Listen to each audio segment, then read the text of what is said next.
3월 첫째 주 월요일 출근길 주식 시황 글로벌 스탁소 박상준입니다.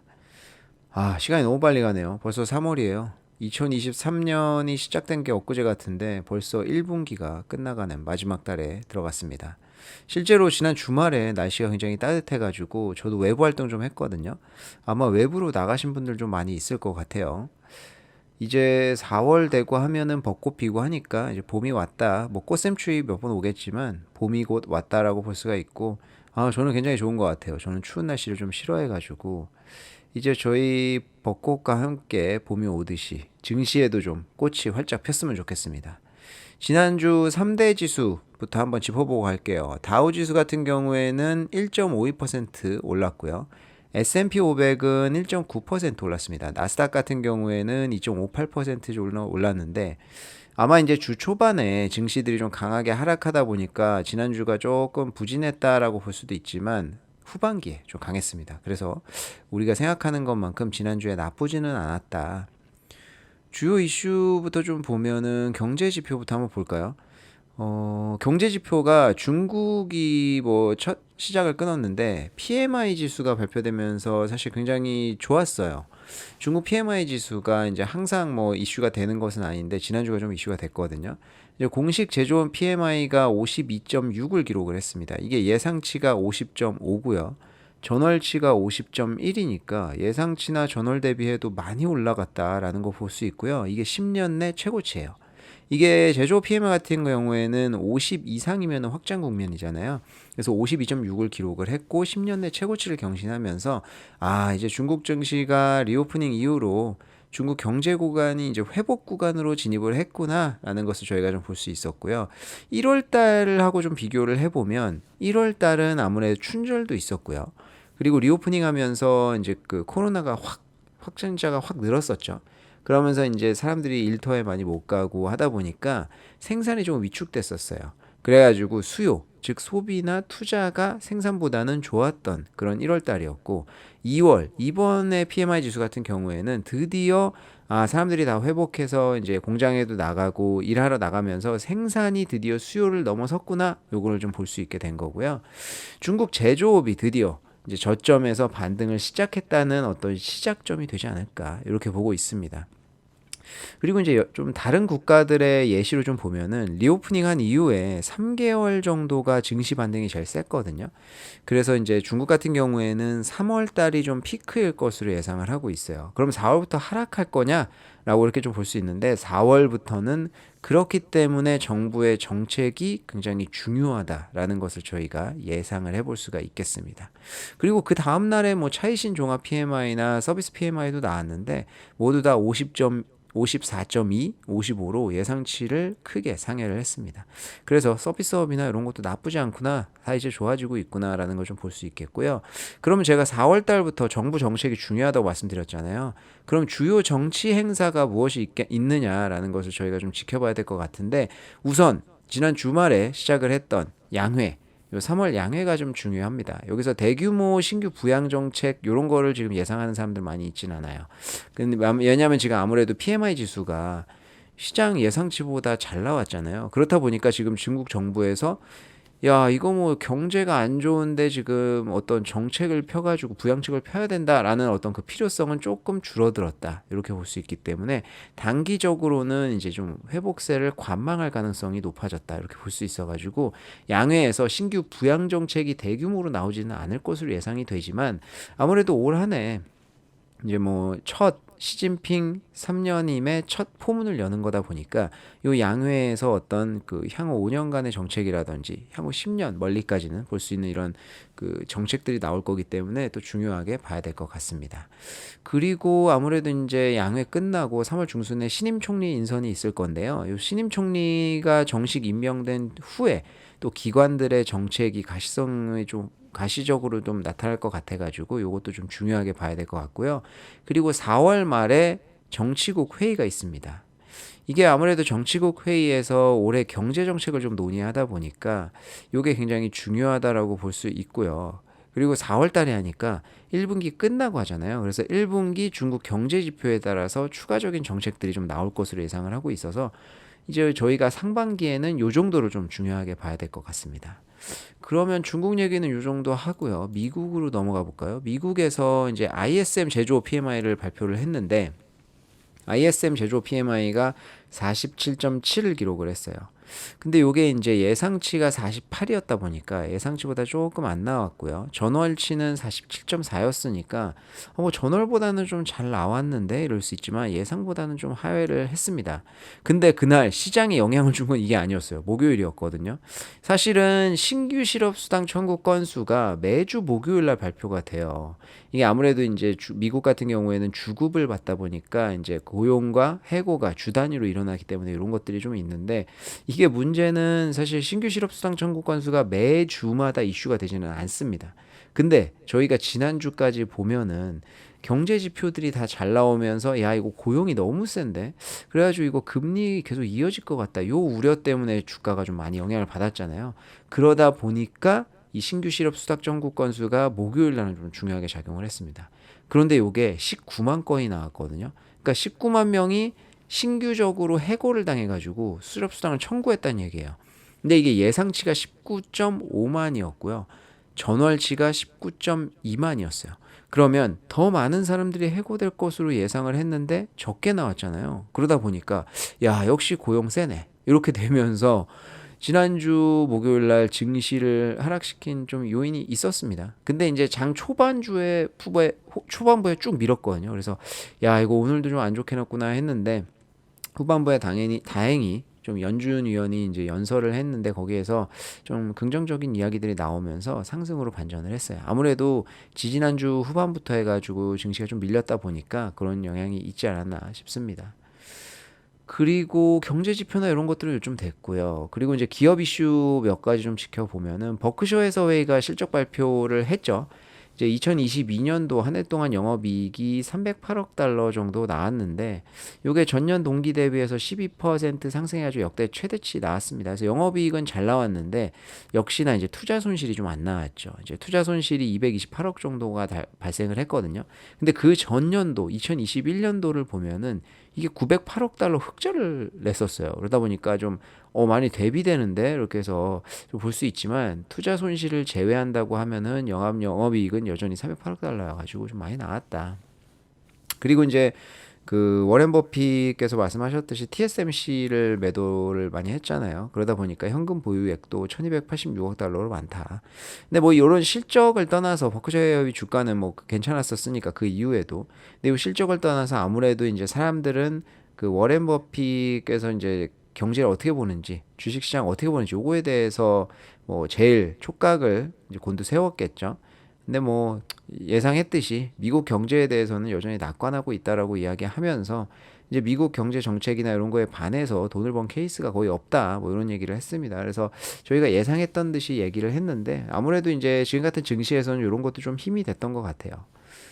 그리고 디즈니 같은 경우에는 회사 자체는 크게 이슈는 없었는데 이제 CT에서 좀 재밌는 보고서를 냈어요. CT에서 이제 현재 지분 디즈니가 이제 그 훌루의 지분을 67% 정도 가지고 있잖아요. 요게 이제 2024년도에 컴캐스트로부터 나머지 33%를 사오기로 했거든요. 근데 그게 아무래도 이제 지금 자금적으로 좀 부담이 되는 상황이잖아요. 근데 이제 CT에서는 요 67%의 훌루 지분을 매각할 가능성이 있다라고 이야기하고 있습니다.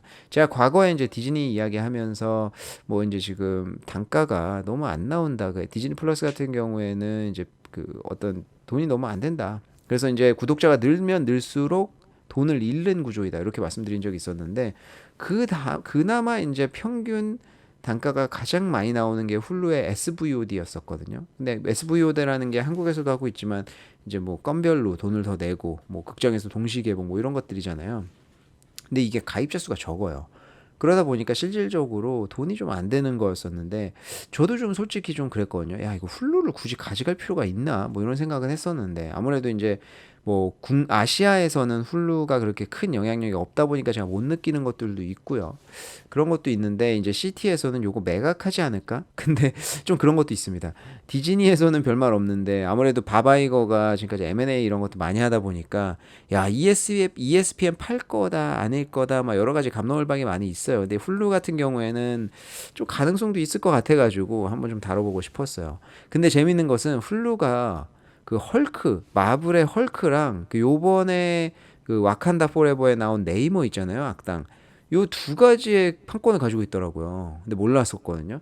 근데 요 두 가지의 판권은 그래도 보유를 할 것이다. 이렇게 예상을 했습니다. 당연하겠죠. 마블 시리즈가 지금 최근에 좀 부진하다고 해도 디즈니에 있어서 굉장히 중요한데 요 두 개를 또 팔아버리면 네이머? 네이머는 잘 모르겠는데 헐크 같은 경우에는 다시 팔 수 없는 거잖아요. 그렇다 보니까 당연히 남길 것으로 보이고 있고 네이머? 네이머는 잘 모르겠습니다. 그것 때문에 굳이 돈을 지급해야 된다고 하면 저는 팔아도 되지 않을까? 저는 좀 네이머에 대한 어떤 존재감이 이런 게 없었거든요.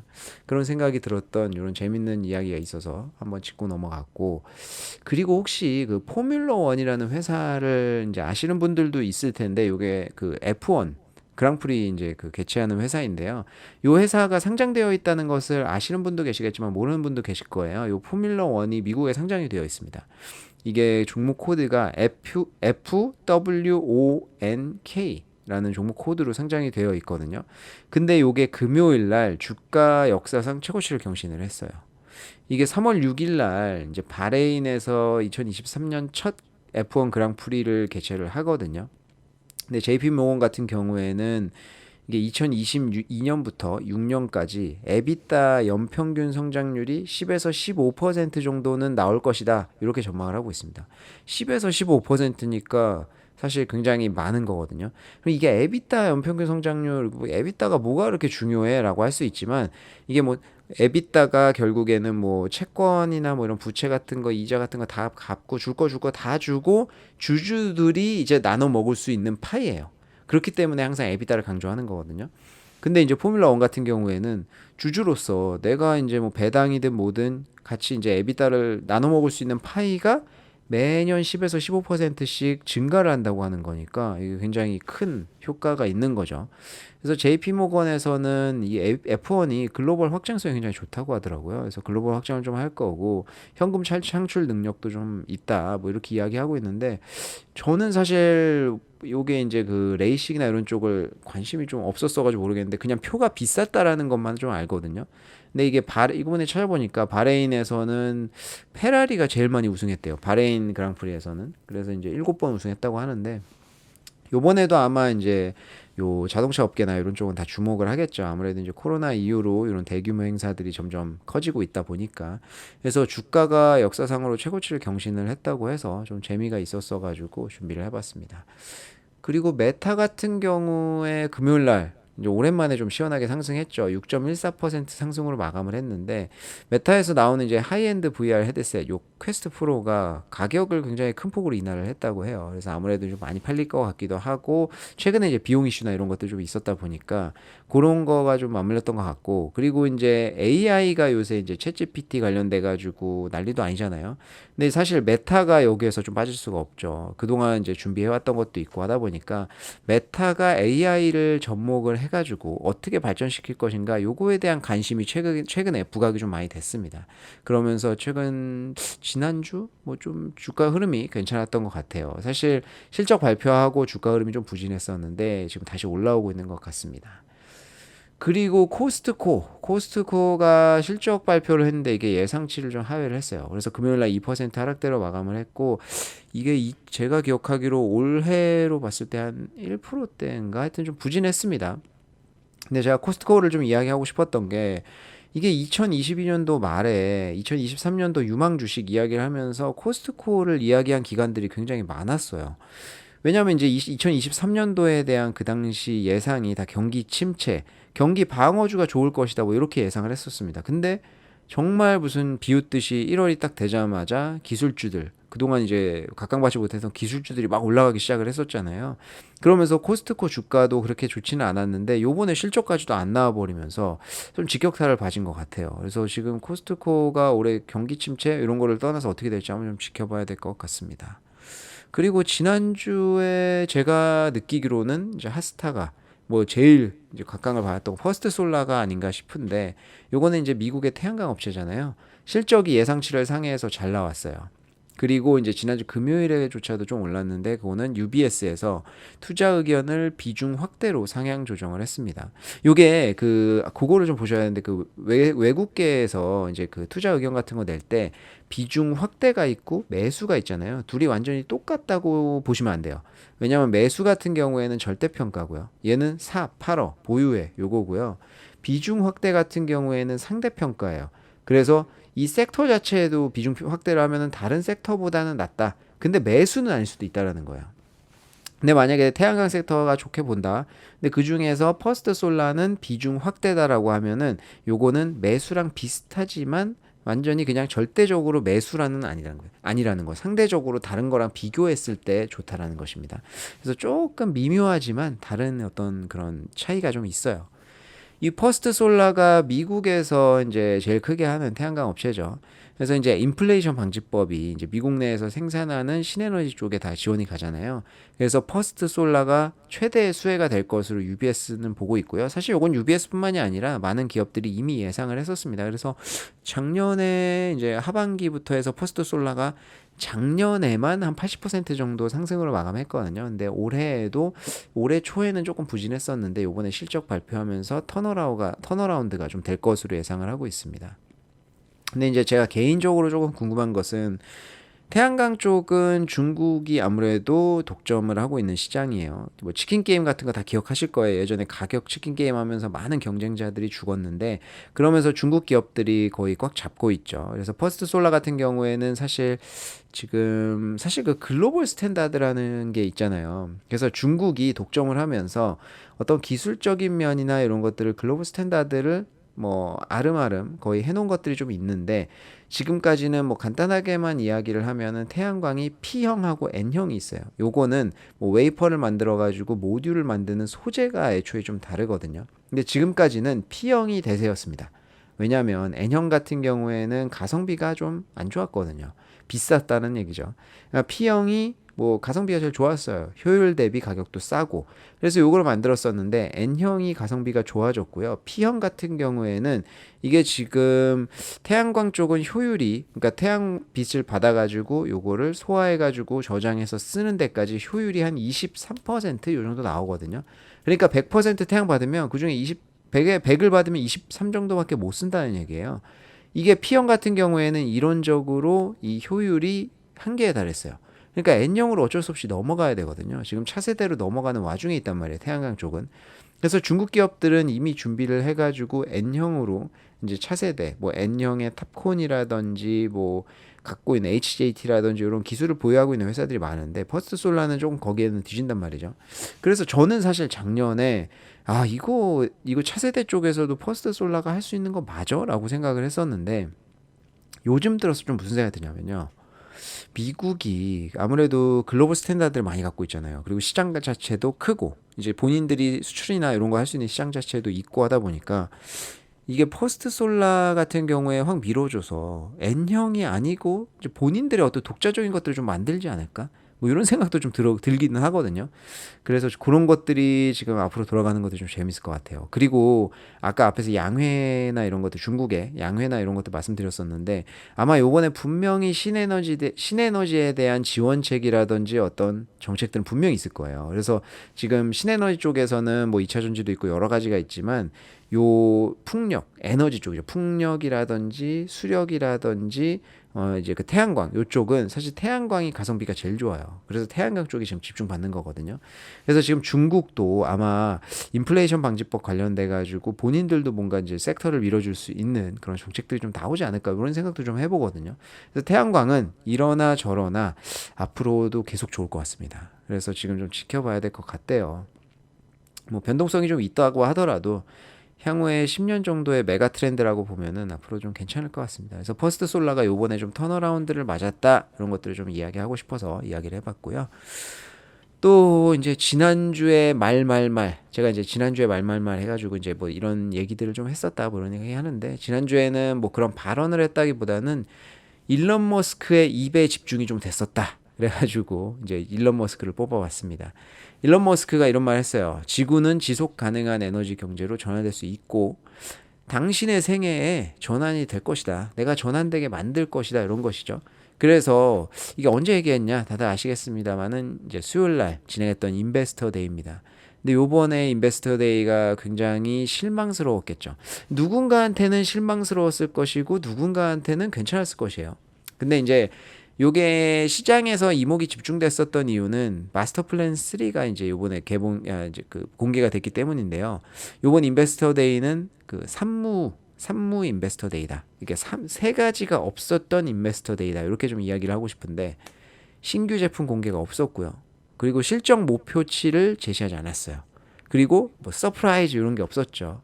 그렇다 보니까 실망이 많이 되면서 주가가 장 외에서 그날 5% 정도 하락했고요. 장 시작하자마자 8%로 쭉 밀렸는데 다행히도 그날 아까 앞에서 이야기했던 연준 의원이 뭐 이제 좀 긍정적인 이야기 하면서 5%대로 마감을 했습니다. 근데 이제 일론 머스크는 뭐 이런 세 가지에 대해서 뭐 새로운 제품이나 이런 것들 얘기하지는 않았지만 이제 지속 가능 에너지에 대한 거는 구체적으로 좀 이야기를 했어요. 그래서 차세대 본인들이 이제 개발하는 모터 같은 경우에는 히토류 사용하지 않겠다고 이야기했습니다. 히토류를 지금 중국이 90% 넘게 독점하고 있잖아요. 그러다 보니까 이제 향후에 이 시장이 커지면은 병목 현상들이 좀 발생할 수 있다라고 이야기를 하고 있고요. 그리고 중국이 요거를 좀 자원 무기화할 수가 있겠죠. 지금도 그런 거 하고 있으니까. 그렇다 보니까 그런 거에서 좀 벗어나는 것들을 개발하겠다고 이야기를 하는 거예요. 그래서 이제 뭐 다른 이제 소재들을 쓰겠다라고 하니까 중국의 관련 업체들이 다음날 주가가 많이 좀 하락을 했었거든요. 근데 일론 머스크가 지금까지 이야기한 것들을 대부분 지켰잖아요. 그렇다 보니까 이것도 좀 가능한 얘기 아니냐 이렇게 이야기하고 있고요. 그리고 차세대 자동차 같은 경우에는 지금보다 비용을 50% 감축하겠다는 겁니다. 그러니까 비용을 감축하면 결국에는 더 싼 가격에 나겠다라는 거잖아요. 그러다 보니까 이런 것들이 실질적으로 신규 모델 얘기는 안 했다고 해도 계획은 좀 구체적으로 선 것이 아니냐 이렇게 좀 보고 있는 측면도 많이 있어서 전반적으로 나쁜 인베스터 데이는 아니었다. 다만 시장에서 기대하고 있었던 것과는 조금 다른 인베스터 데이가 펼쳐지면서 그거에 대한 신망 매물이 쏟아졌다라고 볼 수 있고요. 아무래도 주가가 지금 어떤 테슬라 가치에 비해서 많이 올랐다라고 보기는 힘들지만 연초 대비해서는 급등한 건 사실이잖아요. 그러다 보니까 인베스터 데이에서 야 이거 우리가 얘기하는 거 안 나왔는데 라고 해서 다 던졌을 수도 있습니다. 하지만 지금 어찌 보면 매수 타이밍이 될 수도 있겠죠. 그래서 그런 것들은 좀 판단을 해보시면 좋을 것 같아요. 자, 지난주 얘기는 여기까지 좀 하고요. 이번 주 주요 이슈 좀 볼까요? 뭐 경제 지표부터 보면은 화요일 날 중국의 무역 수지 발표 있고요. 그리고 3월 8일 수요일 날 연준 파월 의장의 의회 증언이 있습니다. 이거 좀 중요하게 작용할 것 같고 ADP 고용 변화가 있어요. 그래서 이 고용이 조세 다 이슈가 되다 보니까 요거에 대해서 다들 집중을 하고 있을 것 같고 고용 변화 같은 경우에는 예상치가 16만 8천 건인데 전월이 10만 6천 건이거든요. 요거 이제 어떻게 나올지 한번 좀 봐야 될 것 같고 그래서 수요일 날 좀 중요하고요. 무역 수지는 뭐 사실 뭐 크게 중요하지는 않을 것 같습니다. 그리고 9일 날 목요일 날 이제 채용 공고 그러니까 요것도 고용 시장과 관련된 건데 요게 이제 1101만 건이 지난달에 이제 공고가 떴었거든요. 그래서 요 정도 됐는데 올해 그러니까 이번 달에 어떻게 나올지 요것도 더 덜 뜨거나 뭐 더 뜨거나 뭐 이런 그거에 따라서 좀 영향이 있을 것 같고 중국이 인플레이션을 발표를 하는데 요게 지난달에 2.1% 나왔거든요. 근데 이게 아까 앞에서 이야기했던 거랑 좀 관련이 있는데 생산보다 소비나 이런 것들이 조금 더 컸다. 소비나 투자가 더 많이 일어났다고 했잖아요. 코로나 많이 걸려서 생산에 일타는 좀 못 가는 이런 게 좀 발생을 하고 그러다 보니까 일시적으로 인플레이션이 2.1%까지 올랐거든요. 그 전에는 1.8이었으니까. 근데 이게 요게 계속 오르지는 않을 것 같기는 한데 좀 지켜봐야 될 것 같습니다. 요게 3% 이상 넘어가면은 중국 같은 경우에는 이거 많이 오르네 이렇게 좀 보고 봐서 좀 다들 집중을 하니까 요거는 좀 숫자 지켜봐야 될 것 같고요. 왜냐하면 요것도 너무 많이 오르면은 중국이 올해 금리 완화라든지 계속 이런 것들 예상되고 있는데 요것도 좀 제동 걸릴 수 있잖아요. 그래서 요거는 많이 오르면 안 좋아요. 그리고 이제 목요일 날 신규 실업수당 청구 건수 미국 있죠. 근데 요거는 다음 주에 이제 그 ADP 고용 변화라든지 채용 공고에 따라서 중요하게 작용을 할지 안 할지가 변할 것 같아요. 뭐 이제 고용 변화도 괜찮고 채용 공고도 야 이거 뭐 고용 시장 생각보다 핫하지 않네. 이런 결론이 나오면 신규 실업수당 청구 건수도 그렇게 중요하게 작용하지는 않을 것 같다. 그리고 금요일 날에는 이제 비농장 급여 이제 그게 있고요. 그리고 실업률이 있습니다. 이거 굉장히 중요하죠.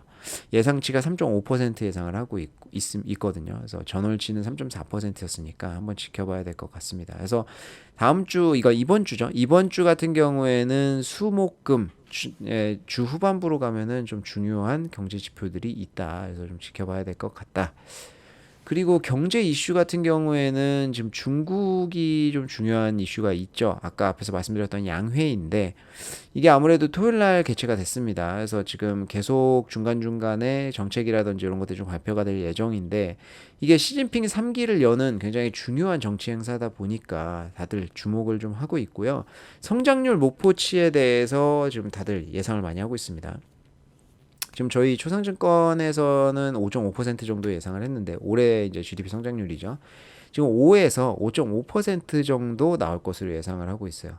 이게 지금 정부에서는 사실 보수적으로 얘기할 가능성이 높다라고 보고 있거든요. 왜냐하면 작년에도 5% 받다가 3% 나왔잖아요. 뭐 이제 제로 코로나나 이런 것들 어떤 이슈들이 좀 있었지만 그렇기 때문에 올해는 좀 보수적으로 잡을 것으로 예상하고 있는데 만약에 5에서 5.5% 여기를 넘어가는 수치가 나온다.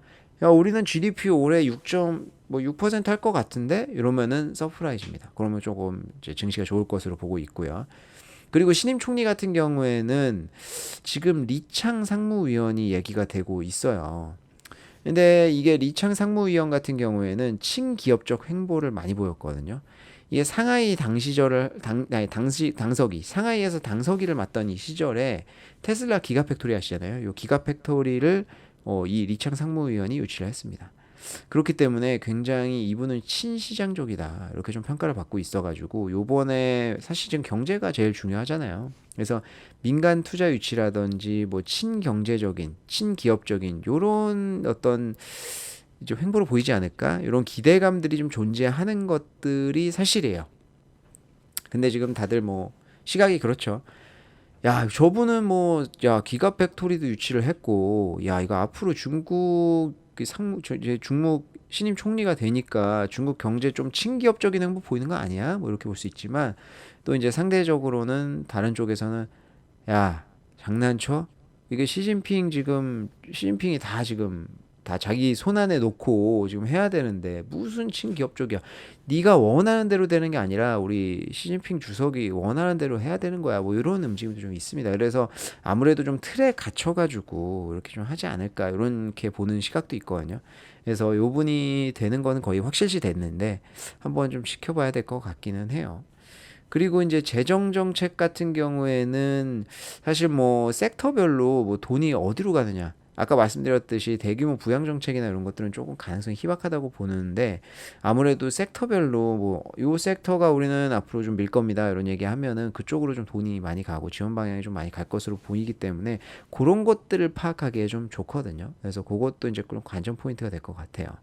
그래서 이제 뭐 어떤 섹터를 많이 밀어주냐 이런 것도 좀 봐야 될 것 같은데 아무래도 적극적인 완화 정책은 좀 힘들 것 같아요. 그게 뭐냐면 예를 들어서 적극적인 완화 뭔 얘기야 뭐 이렇게 말씀해 주셨잖아요. 그래서 구체적으로 좀 말씀드리면 소비 지원책 같은 거죠.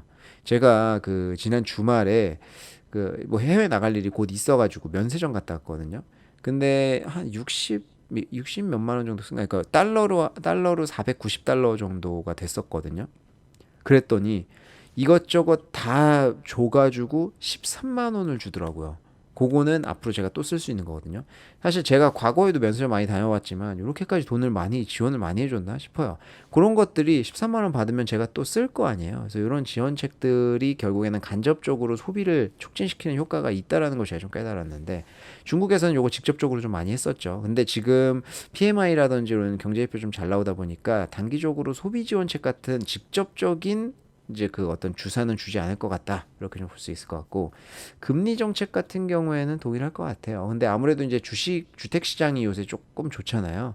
그렇기 때문에 요게 지금은 뭐 크게 뭐 금리 정책을 더 완화한다거나 뭐 되게 빡세게 하지는 않을 것 같은데 요 하반기에는 좀 봐야 돼요. 왜냐하면 이게 주택 시장이 지금 살아나고 있는 것처럼 보이지만 하반기에 또 어떻게 될지 모르니까 그러면 또 금리는 추가적으로 더 빡세게 완화할 수도 있다라는 거죠. 그래서 요거는 지금은 작년이랑 비슷한 추세이지 않을까 하는데 내년에 하반기에는 좀 봐야 될 것 같습니다. 그리고 인프라는 뭐 작년에도 마찬가지고 좀 적극적으로 투자를 할 것 같아요. 이 정도 예상이 됩니다. 그래서 지금 양회의 관전 포인트 3개 정도인데 성장률 목표치 얼마 나오느냐, 그리고 신임 총리 어떤 발언을 하냐, 그리고 재정 정책 어디로 돈이 들어가느냐, 이 정도만 지켜보면은 올해 중국 증시의 흐름을 대략적으로는 좀 파악할 수 있다. 이렇게 말씀드리고 싶습니다. 그래서 이번 주는 요 정도로 보면 될 것 같고요. 마지막 코너죠. 이번 주에 투자 명언. 제가 이제 뭐 책을 이것저것 보면서 투자 명언 같은 거 나오면 좀 줄을 쳐놓고 하는 편인데, 요번에는 피터 린치가 이야기한 겁니다. 이 경기를 예측하는 것은 사실상 불가능하기 때문에 경제가 어느 방향으로 갈지를 예상하는 것은 의미가 없다. 인플레이션도 언젠가는 제자리를 잡고 경기 침체도 끝나게 될 것이라는 믿음을 갖는 것이 중요하다. 그리고 또 이런 말도 했어요. 투자에 성공하기 위한 중요한 비결 중 하나는 주식이 아니라 기업에 초점을 맞추는 것이다. 아무래도 이제 피터 린치가 바텀업 투자 같은 것도 많이 하다 보니까 이런 발언들을 한 것 같은데, 최근의 상황과 좀 유사한 상황에서 이런 얘기를 한 것 같아가지고 다들 힘을 내자는 의미에서 이런 어떤 투자 명언을 준비를 해봤습니다. 자, 그럼 오늘 월요일 출근 시황은 여기까지 좀 말씀을 드리고요. 오늘 이제 인사를 드리도록 하겠습니다. 이번 주도 힘찬 한 주 보내시고요. 저는 월요일 출근길 주식 시황으로 다음 주에 또 찾아뵙도록 하겠습니다. 감사합니다.